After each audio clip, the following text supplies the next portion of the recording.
Hazrat Abu Usman has reported from Hazrat Abu Moosa radiyallahu anhu that he was along with the Prophet sallallahu alaihi wasallam in one of the gardens of Medina Munawwara, and the Prophet sallallahu alaihi wasallam was then holding a stick in his hand with which he was striking the water and soil.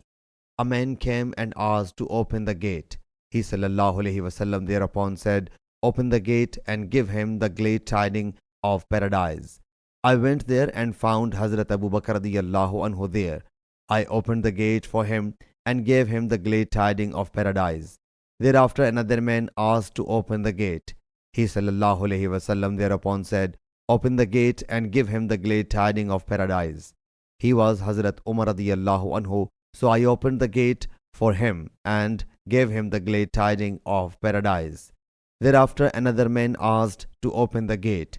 He sallallahu alaihi wasallam was then reclining, but he sallallahu alaihi wasallam sat straight and said, "Open the gate and give him the glad tidings of paradise after a catastrophe which would befall on him or would be for him." I went and found Hazrat Usman radiyallahu anhu there. So I opened the gate for him, giving the glad tidings of paradise, told him what Allah's Apostle sallallahu alaihi wasallam had said. He said, "Only Allah's help is sought." Sahih Bukhari, Hadith number 6216.